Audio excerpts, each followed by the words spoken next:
Morning students, निर्मल DP की online classes में मैं रेणु गुप्ता आपका हार्दिक अभिनंदन करती हूँ।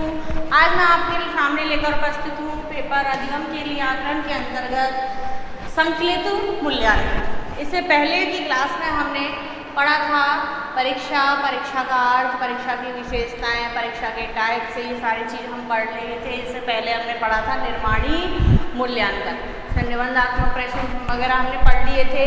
अब हम पढ़ते हैं, इससे पहले हमने पढ़ा था निर्माणी मूल्यांकन। निर्माणी मूल्यांकन क्यों किया जाता था? निर्माणी मूल्यांकन? निर्माणी मूल्यांकन इसलिए किया जाता था कि बच्चों की कमजोरियों का सही पता लगाया जा सके।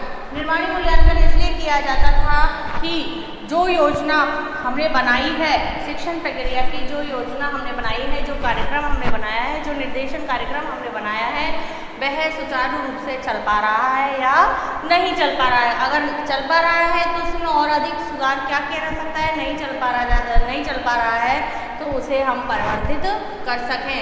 इसका पता निर्माणी मूल्यांकन के द्वारा लगता था कि कक्षा में जितने भी छात्र हैं वह आसानी से समान गति से आगे बढ़ रहे हैं या नहीं पढ़ पा रहे हैं। किसी का अधिगम स्तर ज़्यादा है और किसी का कम है तो उसे कैसे सुधारा जा सकता है। अब बात आती है हमारी दूसरे प्रकार का जो मूल्यांकन है, वह हमारा संकलित मूल्यांकन, समेटिव मूल्यांकन इसे हम बोलते हैं। समेटिव इवैल्यूएशन, समेटिव इवैल्यूएशन इसे हम बोलते हैं संकलित मूल्यांकन। देखिए, निर्माणी मूल्यांकन योजना कार्यक्रम के बीच में ही आयोजित किया जाता था, यानी मध्य में, योजना प्रक्रिया के मध्य में उसको हम टेस्ट करते थे बच्चों के अधिगम की जांच करने के लिए। लेकिन समेटिव मूल्यांकन यह अंत में किया जाता है, अंत में किया जाता है, व्यक्तिगत और सामूहिक रूप से किया जाता है। व्यक्तिगत व सामूहिक समूह पर,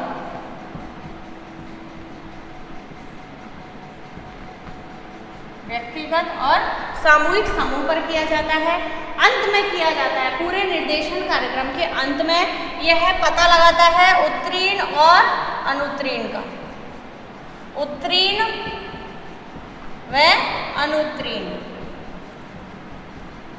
छात्र उत्तीर्ण हुआ है या अनुत्तीर्ण हुआ है, ये होता है समेटिव मूल्यांकन के अंतर्गत, समेटिव इवैल्यूएशन के अंतर्गत। 3 बातें बताई मैंने इसमें।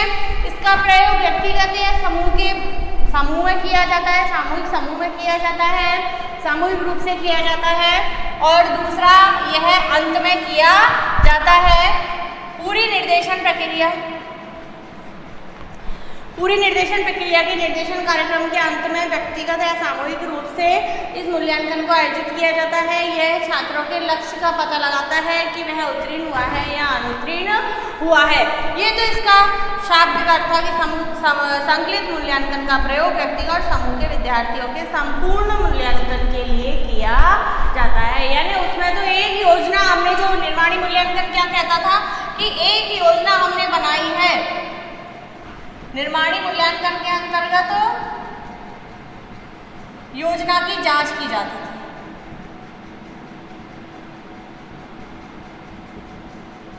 वह सही है या नहीं है, जो कार्यक्रम हमारा चल रहा है वह योजनाबद्ध तरीके से चल रहा है या नहीं चल रहा है। जबकि समेटिव इवैल्यूएशन क्या कहता है कि जो विद्यार्थी उत्तीर्ण हुआ है या अनुत्तीर्ण हुआ है, विद्यार्थियों के संपूर्ण मूल्यांकन के लिए, विद्यार्थियों के संपूर्ण मूल्यांकन के लिए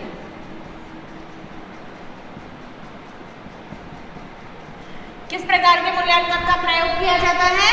समेटिव इवैल्यूएशन का, संकलित मूल्यांकन का, विद्यार्थियों का संपूर्ण मूल्यांकन, ओवरऑल मूल्यांकन संकलित मूल्यांकन के अंतर्गत आता है। विद्यार्थी के संबंध में उत्तीर्ण अनुत्तीर्ण का डिसीजन लिया जाता है कि विद्यार्थी उपयुक्त मानदंड को प्राप्त कर सका है यदि या नहीं। भाई उत्तीर्ण और अनुत्तीर्ण, हमने कोई कार्यक्रम चालू किया, कोई योजना बनाई, उसमें विद्यार्थी उत्तीर्ण हुआ है या अनुत्तीर्ण हुआ है। यदि उत्तीर्ण हुआ है, अनुत्तीर्ण हुआ है, उपयुक्त मानदंड को वह प्राप्त कर सका है या नहीं, उपयुक्त मानदंड को वह प्राप्त कर पाया है या नहीं कर पाया है। यदि कर पाया है, नहीं कर पाया है, नहीं कर पाया है तो क्यों, उसे अगले स्टेप पर कैसे पहुंचाया जा सकता है। इस प्रकार की जांच किसके द्वारा की जाती है, संकलित मूल्यांकन के अंतर्गत की जाती है। जैसे उदाहरण के लिए देखिए, एक विद्यार्थी किसी प्रश्न पत्र के 70% प्रश्नों के आंसर दे देता है। कोई विद्यार्थी है, वह एक प्रश्न पत्र के 70% प्रश्नों के आंसर दे देता है, तो उस विषय में उसे हम मान लेते हैं कि 70% यदि उसके अंक आए हैं तो वह अपने लक्ष्य को आसानी से प्राप्त कर पाया है, वह प्राप्त कर लेता है। अतः उसे हम आगे की कक्षा में भेजने के लिए तत्पर है। इसी प्रकार अगर नहीं कर पाया है, वह कर पाया है 30%, 35%, तो हम यहाँ पर सोचते हैं कि क्यों नहीं कर पाया। अगर वह 70% प्रश्नों के आंसर दे देता है तो हम उसे अगली स्टेप में, अगली क्लास में प्रमोट कर सकते हैं, अगली क्लास के लिए उसे एलिजिबल बना सकते हैं। लेकिन यदि 35 के लिए आया है, उसके मार्क्स 35% उसने प्राप्त किया है, तो हमें सोचना होगा, संकलित मूल्यांकन हमें उसे अनुत्तीर्ण घोषित करता है, अनुत्तीर्ण घोषित करता है। अब हमें सोचना होगा कि इस विद्यार्थी को आगे कैसे पहुंचाया जाए, हमारी तकनीकियों में सुधार किया जाए या इसकी एक्स्ट्रा क्लासेस लगाई जाए, इसे किस तरह से इसे पढ़ाया जा सके, इसका अधिगम स्तर सुदृढ़ किया जा सके। ये होता है संकलित मूल्यांकन के अंतर्गत। क्या किया जाता है इसमें, विद्यार्थियों के व्यक्तिगत और सामूहिक रूप से मूल्यांकन किया जाता है। अंतिम मूल्यांकन यह छात्र का कहलाता है कि विद्यार्थी उत्तीर्ण हुआ है या अनुत्तीर्ण हुआ है। वह विद्यार्थियों का संपूर्ण मूल्यांकन संकलित मूल्यांकन के द्वारा किया जाता है। हमें उसके अधिगम स्तर का बोध हो जाता है, हम फाइनल डिसीजन उसके विषय में ले लेते हैं कि उसे आगे पहुंचाया जा सकता है या नहीं पहुंचाया जा सकता। अब देखिए, ये तो था इसका शाब्दिक अर्थ। इस प्रकार संकलित मूल्यांकन के लिए विभिन्न विद्वानों द्वारा विभिन्न परिभाषाएं दी गई है। जैसे हमने निर्माणी मूल्यांकन के लिए पढ़ी थी, पहला है एजे निकितो। ये क्या कहते हैं, संकलित मूल्यांकन किसी कार्यक्रम, कार्य पद्धति या प्रतिफल की योग्यता के अंतिम निर्णय को प्रदर्शित करता है। एजे निकितो।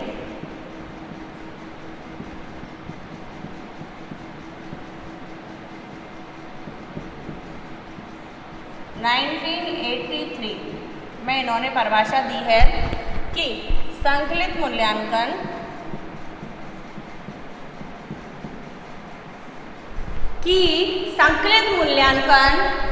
किसी कार्यक्रम, कार्य पद्धति, संकलित मूल्यांकन किसी कार्यक्रम,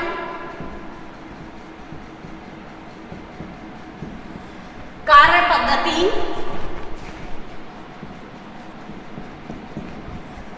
या संकलित मूल्यांकन किसी कार्यक्रम, कार्य पद्धति या प्रतिफल की योग्यता के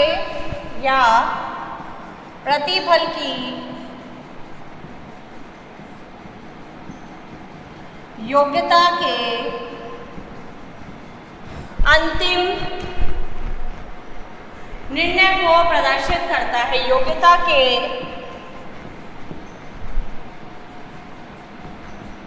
अंतिम निर्णय को प्रदर्शित करता है।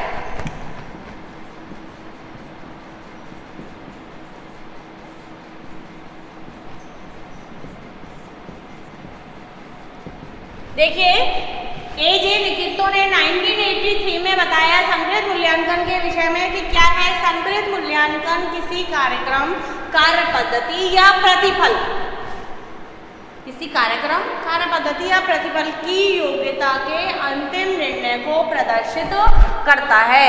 यानी कि हम कहते हैं कि ये 8th क्लास में फेल हो गया तो वो फेल ही संकलित मूल्यांकन कहलाता है। समग्र रूप से किया गया मूल्यांकन छात्र का और सभी सब्जेक्टों में सभी विषयों में किया गया मूल्यांकन, एक साथ किया गया मूल्यांकन उसके अंतिम निर्णय को प्रदर्शित करता है। किसी एक सब्जेक्ट में यदि फेल होता है तो हम उसके विषय में ये नहीं कह सकते कि ये अगली क्लास के लिए एलिजिबल है या नहीं है। तो संकलित मूल्यांकन उसके उत्तीर्ण और अनुत्तीर्ण, वही बात आ गई, उत्तीर्ण और अनुत्तीर्ण होने को प्रदर्शित करता है, ये कहते हैं एजे निकितो। अगला है, अगले मनोवैज्ञानिक हमारा एन.ई. ग्रॉनलैंड के अनुसार संकलित मूल्यांकन किसी पाठ्यक्रम निर्देशन के अंत में किया जाता है। एन.ई. ग्रॉनलैंड के अनुसार एन.ई.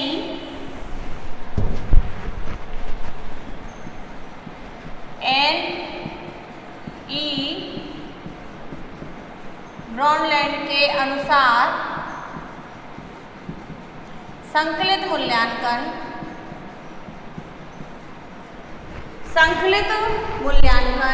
किसी पाठ्यक्रम निर्देशन के संकलित मूल्यांकन किसी पाठ्यक्रम निर्देशन के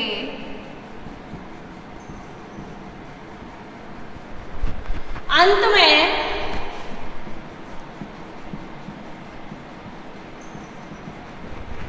किसी पाठ्यक्रम निर्देशन के अंत में किया जाता है। अंत में किया जाता है।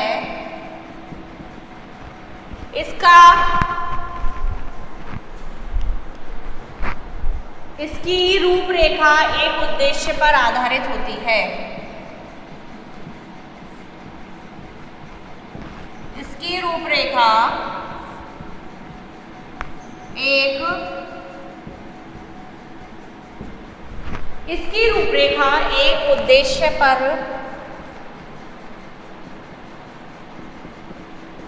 आधारित होती है। संकलित मूल्यांकन किसी पाठ्यक्रम निर्देशन के अंत में किया जाता है। पहले की तरह ही बताया मैंने कि यह अंत में किया जाता है, ना कि मध्य में। मध्य में कौन सा मूल्यांकन किया जाता है? निर्माणी मूल्यांकन। निर्माणी मूल्यांकन देख लीजिए दोबारा, निर्माणी मूल्यांकन कब किया जाता है? मध्य में। किसके मध्य में? योजना प्रक्रिया के मध्य में। जबकि संकलित मूल्यांकन किसी पाठ्यक्रम निर्देशन के अंत में किया जाता है। इसकी रूपरेखा एक उद्देश्य आधारित होती है। उद्देश्य आधारित होती है कि विद्यार्थी फेल हुआ है या पास हुआ है, उत्तीर्ण हुआ है या अनुत्तीर्ण हुआ है। यह एक उद्देश्य निर्धारित किया जाता है कि एक लिमिट जो विद्यार्थी के लिए बनाई है वह विद्यार्थी इसको प्राप्त कर सका है या नहीं कर सका है। तो यही है कि उद्देश्य अंतिम रूप में कहाँ तक प्राप्त हुए हैं, इसके द्वारा इसका पता लगाया जा सकता है। इसके द्वारा छात्र की श्रेणी, छात्र की दक्षता को भी मापा जाता है कि छात्र इस विषय में इंटेलिजेंट है, इस विषय में वह ज़्यादा अधिगम नहीं कर पाता है। तो इसके द्वारा प्राप्त परिणामों के आधार पर शिक्षक अपनी शिक्षण विधियों में सुधार कर सकता है। अगला है हमारा गिलबर्ट ने कहा है संकलित मूल्यांकन ऐसे प्रमाण उपलब्ध कराता है जिससे किसी कार्यक्रम की संतोषप्रदता प्रमाणित की जा सकती है ताकि वह कार्यक्रम निर्देशन के रूप में आगे चलाया जा सके। वही है संकलित मूल्यांकन। गिलबर्ट कहते हैं हमारे गिलबर्ट। संकलित मूल्यांकन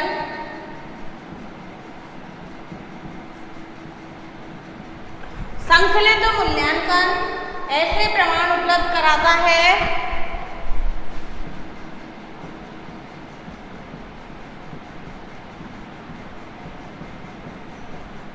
संकलित मूल्यांकन ऐसे प्रमाण उपलब्ध कराता है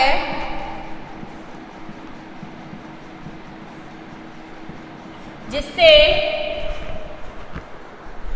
किसी कार्यक्रम की संतोषप्रदता कराता है, जिससे किसी कार्यक्रम की संतोषप्रदता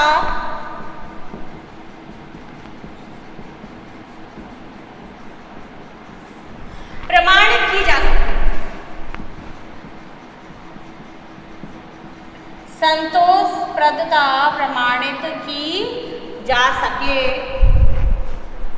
तथा वह कार्यक्रम निर्देशन के रूप में आगे चलाया जा सके। संतोषप्रदता प्रमाणित की जा सके तथा वह कार्यक्रम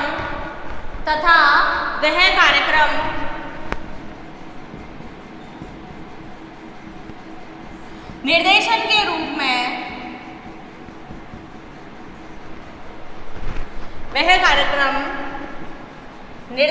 के रूप में आगे चलाया जा सके। देखिए गिलबर्ट क्या कहते हैं, वही बात है। संकलित मूल्यांकन ऐसे प्रमाण उपलब्ध कराता है जिससे किसी कार्यक्रम की संतोषप्रदता प्रमाणित की जा सके। कौन सा छात्र उत्तीर्ण है, कौन सा अनुत्तीर्ण है, ये क्लियर कर दे। वह संकलित मूल्यांकन की श्रेणी में आता है। संतोष मिल गया कि हाँ इतने % छात्र उत्तीर्ण हुए हैं तथा जिससे वह कार्यक्रम निर्देशन के रूप में आगे चलाया जा सके, यानी उसी तकनीक अगर हमें संतोषप्रद परिणाम प्राप्त हुए हैं तो हम आगे उसे सुचारू रूप से चालू रख सके, यह कहते हैं गिलबर्ट। तो उपयुक्त परिभाषाओं के आधार पर हम टोटल यही डिसीजन निकालते हैं कि संकलित मूल्यांकन छात्रों का सामूहिक रूप से मूल्यांकन करने में बहुत कारगर सिद्ध होता है। यह छात्रों के अंतिम निर्णय को प्रदर्शित करता है। छात्रों के विषय में किसी योजना के अंतिम निर्णय को प्रदर्शित करता है कि यह छात्र उत्तीर्ण हुआ है या अनुत्तीर्ण हुआ है। सबसे बड़ी बात है कि यह किसी भी योजना के अंत में क्रियान्वित किया जाता है, जबकि निर्माणी मूल्यांकन मध्य में क्रियान्वित किया जाता है। संकलित मूल्यांकन की अब हम पढ़ेंगे विशेषताएं। संकलित मूल्यांकन की विशेषताएं देखिए, विशेषताएं क्या समझ में आती है आपके? विशेषताएं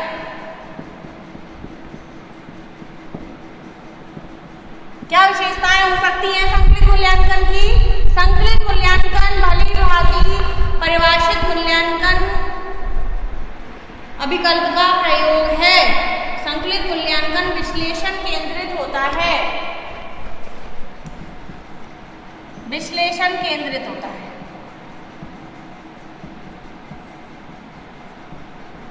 संकलित मूल्यांकन विश्लेषण केंद्रित होता है। विश्लेषण केंद्रित का मतलब है यह विद्यार्थी का समग्र मूल्यांकन करता है, तो विस्तार पर आधारित होता है। इसका जो ये नहीं है कि किसी एक बिंदु में से हम मूल्यांकन कर लें, इसके लिए विस्तार आवश्यक होता है, सभी विषयों को सम्मिलित किया जाता है। दूसरा है संकलित मूल्यांकन वर्णनात्मक विश्लेषण करता है। दूसरा है संकलित मूल्यांकन वर्णनात्मक विश्लेषण करता है। संकलित मूल्यांकन वर्णनात्मक विश्लेषण करता है।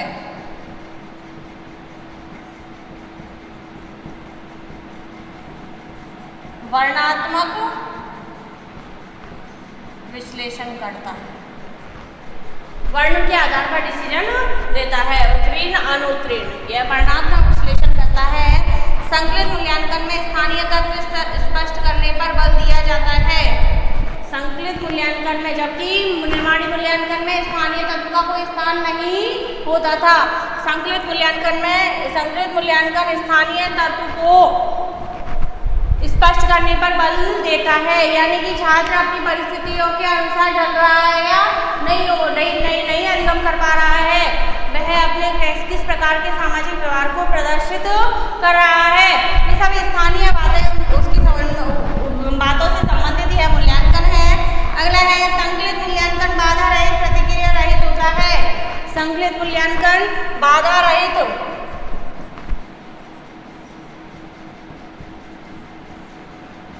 वह प्रतिक्रिया रहित होता है। अंतिम डिसीजन होता है, इसमें प्रतिक्रिया का कोई स्थान नहीं होता, छात्र की कोई प्रतिक्रिया यहाँ पर व्यक्त नहीं होती, यह किसी भी छात्र का अंतिम मूल्यांकन होता है। तो यह सभी प्रकार की बाधाओं से रहित होता है और किसी भी प्रकार की पॉजिटिव या नेगेटिव, सकारात्मक या नकारात्मक प्रतिक्रिया से रहित होता है। जैसा उसने लिखा है, जैसा उसने किया है, वैसा ही उसके विषय में डिसीजन दे दिया जाता है। संकलित मूल्यांकन किसी समस्या के बृहद क्षेत्र से संबंधित होता है। संकलित मूल्यांकन किसी समस्या के बृहद क्षेत्र से संबंधित होता है। क्या होता है? समस्या के बृहद क्षेत्र से संबंधित होता है। बड़े क्षेत्र से, किसी सूक्ष्म क्षेत्र के लिए इस मूल्यांकन का निर्माण नहीं किया जाता, क्योंकि यह किसी भी व्यक्ति के विषय में अंतिम निर्णय देता है, वह मान्य होता है। तो यह समस्या के बृहद क्षेत्र से संबंधित होता है, उसका ओवरऑल मूल्यांकन इसके द्वारा किया जाता है, समग्र मूल्यांकन किया जाता है। संकलित मूल्यांकन के उपकरण विश्वसनीय व वैध होते हैं। उपकरण, संकलित मूल्यांकन के उपकरण विश्वसनीय व वैध होते हैं। विश्वसनीय व वैध होते हैं। विश्वसनीय भी होते हैं और वैध भी होते हैं, सबके ज़्यादा माननीय भी होते हैं, और जैसा हम करते हैं वैसा ही परिणाम छात्र को प्राप्त होता है। किसके अंतर्गत? संकलित मूल्यांकन के अंतर्गत। संकलित मूल्यांकन पूरी तरह विश्वसनीय होते हैं, इन पर विश्वास किया जा सकता है। ये थी संकलित मूल्यांकन की विशेषताएं। अब आता है संकलित मूल्यांकन के तत्व। संकलित मूल्यांकन के तत्व क्या है? देखिए, संकलित मूल्यांकन की विशेषताएं हमने पढ़ ली, अब है तत्व। संकलित मूल्यांकन में पहला तत्व निहित है। क्या बताया था मैंने?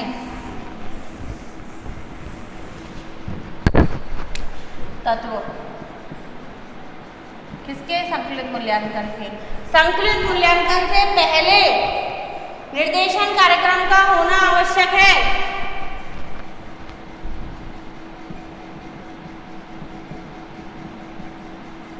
संकलित मूल्यांकन से पहले निर्देशन कार्यक्रम का होना आवश्यक है।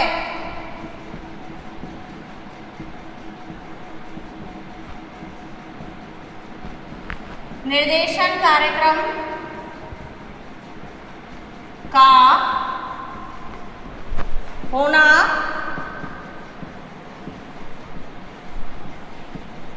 आवश्यक है। देखिए, संकलित मूल्यांकन से पहले निर्देशन कार्यक्रम का होना आवश्यक है, क्योंकि कोई योजना चलाई जाएगी, कोई कार्यक्रम चलाया जाएगा, तभी उसका अंतिम परिणाम हमारे सामने आएगा कि ये सफल हुई है या नहीं हुई है। इसलिए इससे पहले निर्देशन कार्यक्रम संपन्न हो जाना चाहिए, तब उसका परिणाम याद करने के लिए संकलित मूल्यांकन का प्रयोग किया जाता है। संकलित मूल्यांकन में निर्देशन कार्यक्रम का उद्देश्यपरक होना आवश्यक है। ऐसा नहीं कि कोई भी योजना चला दी, निर्देशन कार्यक्रम का उद्देश्यपरक होना आवश्यक है। निर्देशन कार्यक्रम का उद्देश्यपरक, उद्देश्य होना चाहिए उसका कोई।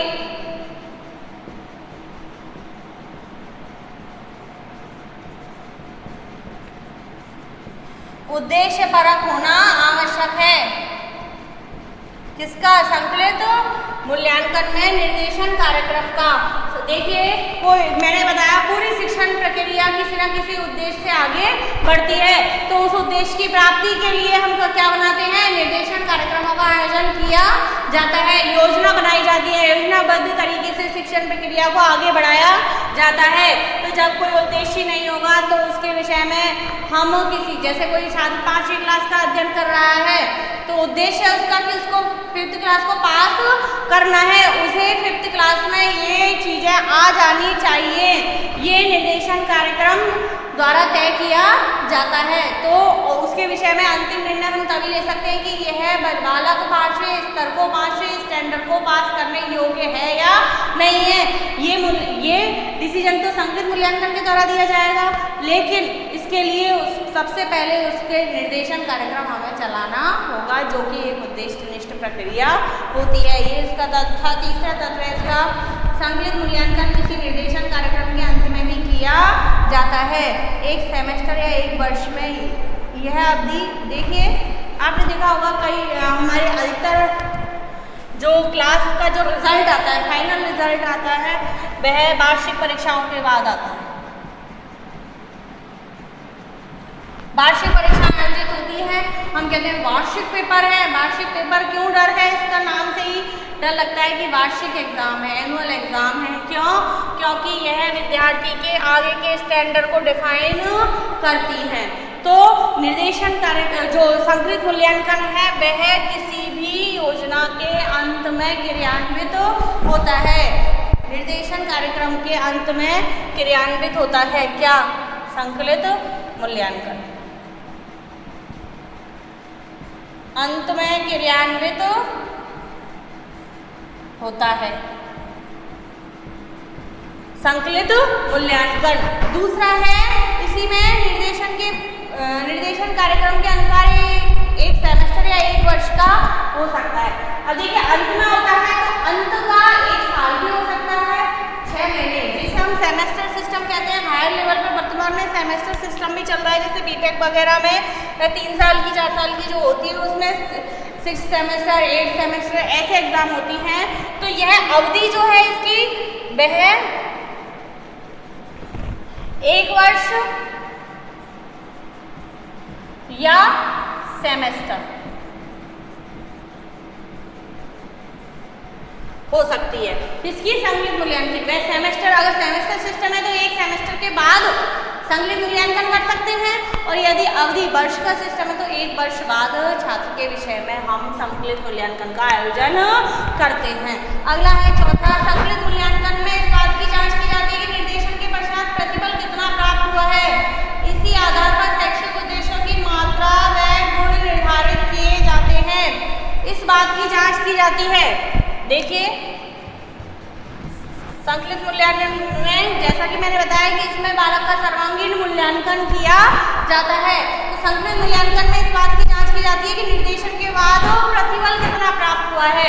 प्रतिफल का तात्पर्य है कि हमने एक क्लास को पूरी साल पढ़ाया और वार्षिक एग्जाम ली, पूरी क्लास का रिजल्ट ही 30% रहा, यानी पूरी की पूरी क्लास ही फेल, तो शैक्षिक उद्देश्यों की प्राप्ति हमें नहीं हुई।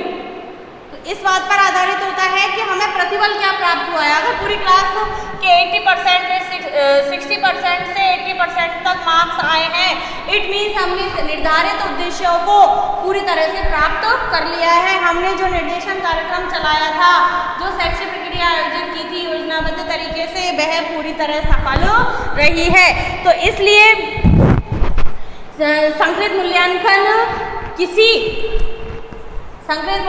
निर्देशन के पश्चात इस बात पर डिपेंड करता है कि निर्देशन के पश्चात प्रतिफल क्या प्राप्त हुआ है, और इसी आधार प्राप्त प्रतिफल के आधार पर ही शैक्षिक उद्देश्यों में सुधार किया जाता है।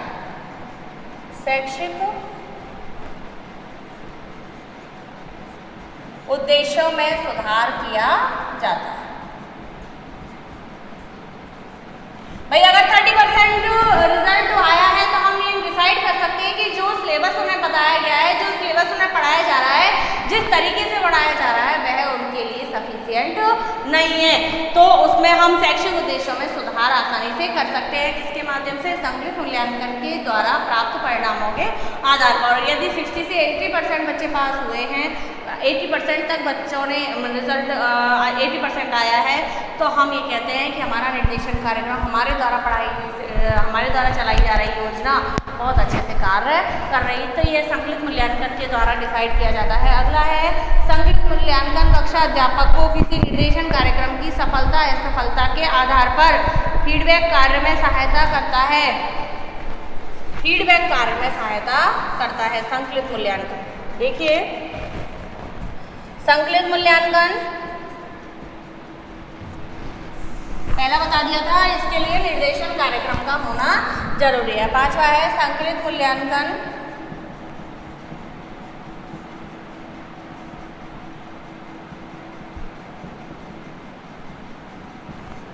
संकलित मूल्यांकन कक्षा अध्यापक को किसी निर्देशन कार्यक्रम की कक्षा अध्यापक को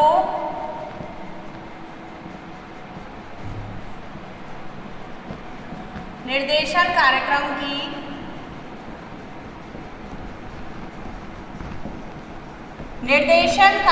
की सफलता असफलता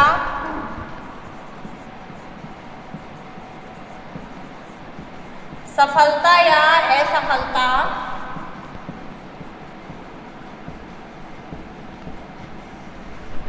संकलित मूल्यांकन कक्षा अध्यापक को निर्देशन कार्यक्रम की सफलता असफलता के आधार पर पुनः निवेशन के आधार पर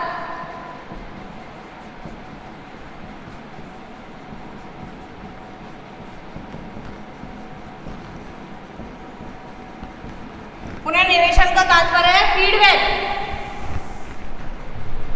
पुनः निवेशन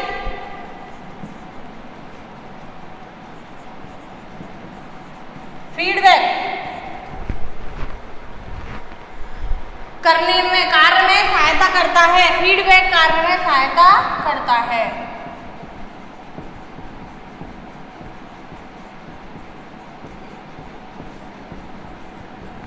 फीडबैक कार्य में सहायता करता है। देखिए संकलित मूल्यांकन कक्षा अध्यापक को निर्देशन कार्यक्रम की सफलता असफलता के आधार पर पुनः निवेशन फीडबैक कार्य में सहायता करता है। किसी भी जरूरी नहीं है फीडबैक की आवश्यकता केवल और केवल छात्र को ही पड़े।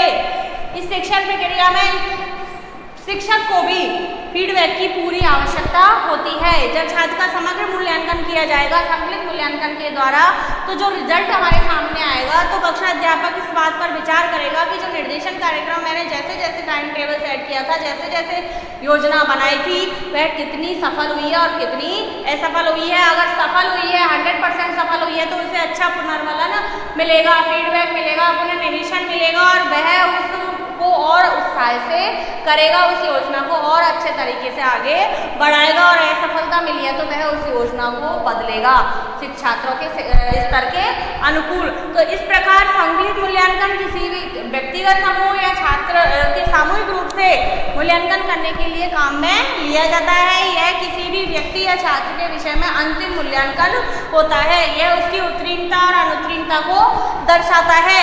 यह शिक्षक को उचित पुनर्वलन प्रदान करता है, छात्रों के वैदिक स्तर को डिसाइड करता है।